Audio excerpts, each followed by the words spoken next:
For any of you who are listening to this video, who are probably over 40 years old, you might think you recognize that sound. It's the sound of the telephone in your kitchen ringing when you were growing up as a kid. But you'd be wrong. I was contacted by a fellow named Ian from Connecticut, and he said he had an old vintage doorbell that he wanted me to look at and make sure it would work properly, because he wanted to keep it in the house that he had bought recently, because it was made by a company that he shared the same last name with. Now, a lot of people, when they contact me, say, I have a doorbell that I want you to fix. For the most part, what they really are talking about is what we would call a door chime. In Ian's case, he was right on the money. It was actually a doorbell. It was actually this.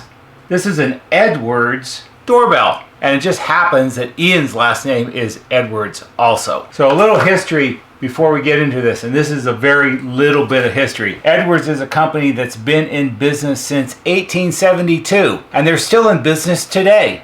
Today, it's the Edwards Signaling Company, and they make a wide range of mostly commercial and industrial devices. They make audible signals, that's what this would be considered. They make audible and visual signals, things like horns and beacons and sounders and strobe lights and klaxon, those ones you see in the movies when there's a big alert in a facility. They make all kinds of, it's more industrial safety / security kinds of equipment. They don't really make anything much in the way of residential equipment anymore. Back in the mid-1930s through probably the early or maybe mid-1950s, they did make residential doorbells and door chimes. They actually did make some decorative long tube chimes and things like that, although it seems as by the time you get to the mid-1950s, most of those products were gone, and they were strictly making a lot of fire alarm and security or burglar alarm type equipment. That is the path that they're on today. So they're a long-time company, perhaps one of the oldest companies that has made this kind of equipment. 1872, that's a really long time ago. So let's look at what Ian sent me. This has been painted at some point, and I believe that this is a probably residential unit. Perhaps. I did some research on it and could not come up with an exact model number for this. It does have a removable cover. It snaps off like this. And what do we have inside? Inside, when we turn it the right way around, we have what most people would be considered to be the bell, but it's not the bell. It's the gong, because that's what they call it. It's an industry term, I imagine. This one is probably a deluxe model because it has not only the bell or gong, but it also has a buzzer. And depending on how you hook it up, you can have the bell ring or you can have the buzzer buzz. And I assume that if you had two doors, front door, rear door, you could hook up the bell for the front door and the buzzer for the rear door. So when the milkman comes and leaves your milk bottles out on the stoop, you know they're waiting for you. It's a relatively simple design. You have two sets of electromagnetic coils. These two are for the bell and these two are for the buzzer. The electrical connections are simple. One side goes to the chassis, so it has like a chassis ground. It's not a ground, but it's chassis power. And the other wire goes to power either the coils for the bell, or if you put them under this screw, it's the coils for the buzzer. They go through a contact point right here, which you'll see when we activate it. The contacts are closed when it's in this would be the at-rest position. And when the clapper hits the bell, the contacts open up, shutting off the power to the coil, so you lose the magnetic field, and then it would pop back, and then it turns back on, and it's on and off, on and off, on and off as it rings. So let's ring it, and if you watch really carefully right here, you might be able to see the little sparks.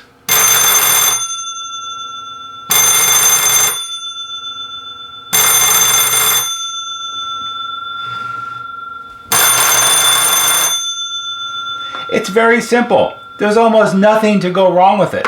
The only thing I had to do to make sure it worked correctly was I cleaned up the contact points on the little switches to make sure that they made a good connection, because this type of design, when you have the sparking or arcing, watch again,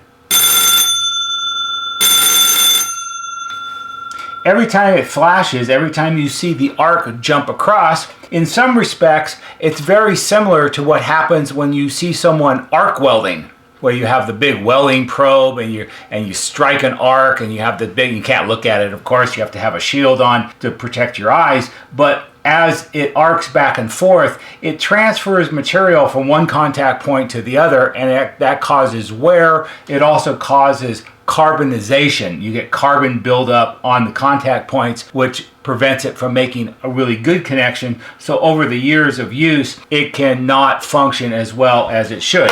If we move this wire, the yellow one, to the other screw over here, we have now wired up the button to the buzzer.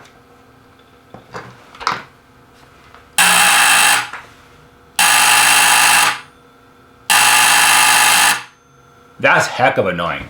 I think this was probably a somewhat deluxe model. It's similar to, the closest I could find to it was a model 730, which is a bell and buzzer. It is somewhat different because this one, when you put the cover on, it closes it off completely. So perhaps it's more decorative. The other one, the 730 I found, the gong is exposed.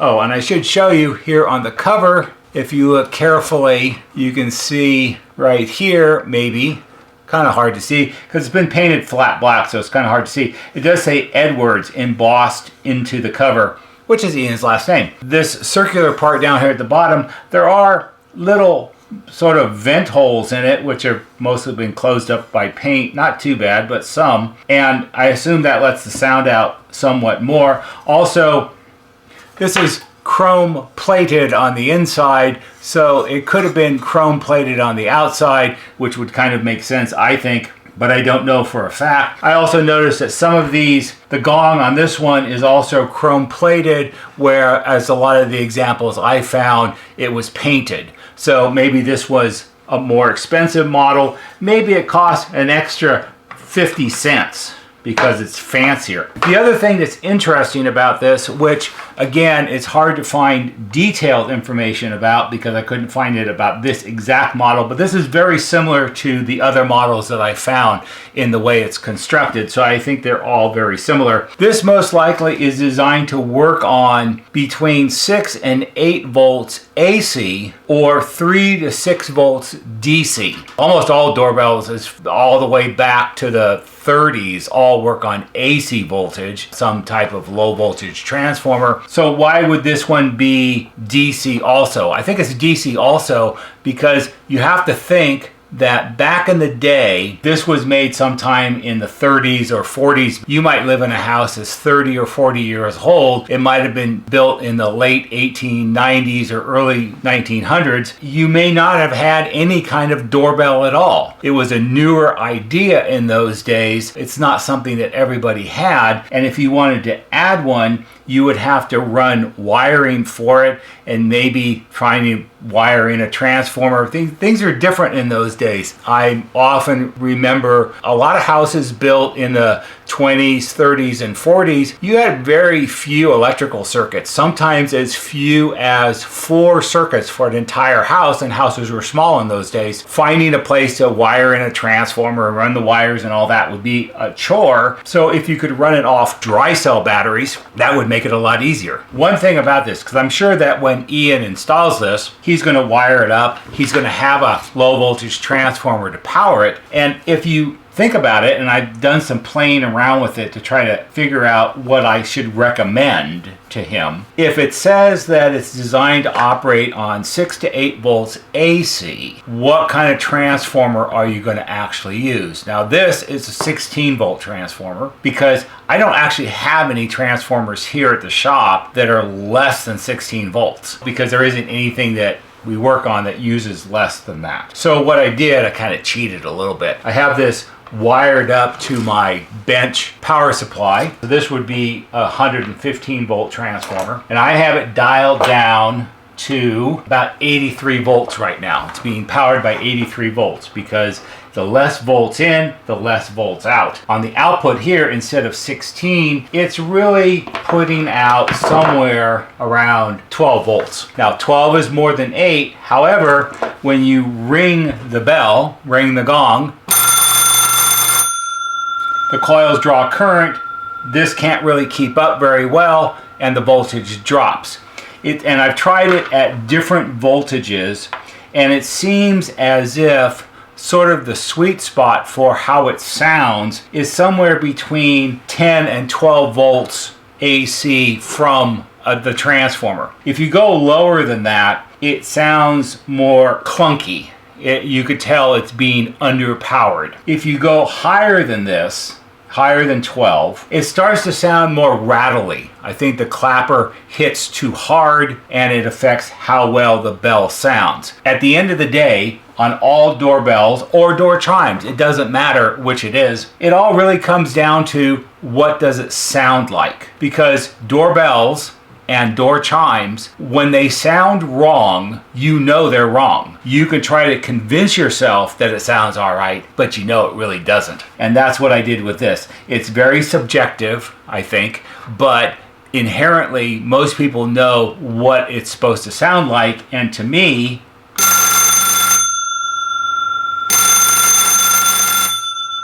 that sounds just right. When this goes back to Ian, I'm going to, one, give him a link to this video, but also explain about the transformer. I did do a little searching, and oddly enough, you can buy an Edwards transformer that they make today that would be appropriate for this type of doorbell. It's a what's called a tri-volt. You can have 6 volts, 12 volts, or 18 volts because they're all multiples of 6. It's 6 volts is 10 watts and 12 volts I think was 15 watts. So right now this is being powered by a stepped down 16 volt transformer to 12. This is only a 10 watt transformer, and it's probably actually putting out less than that. I'd have to do the calculations to figure out the actual wattage that's available. However, all that being said, it's a very interesting little thing. It's not something I've ever really seen much before. I hope you found this interesting, and maybe for someone it will be helpful. If it is, give it a thumbs up on YouTube because that helps us just a little bit. There'll be a banner right here that shows you how to subscribe. Go to our YouTube homepage, click on the bell, and when you click on the bell, click on it to receive all notifications, and every time we post a new video, you'll get a notification and you can watch it. That's all for today. See you on the next video.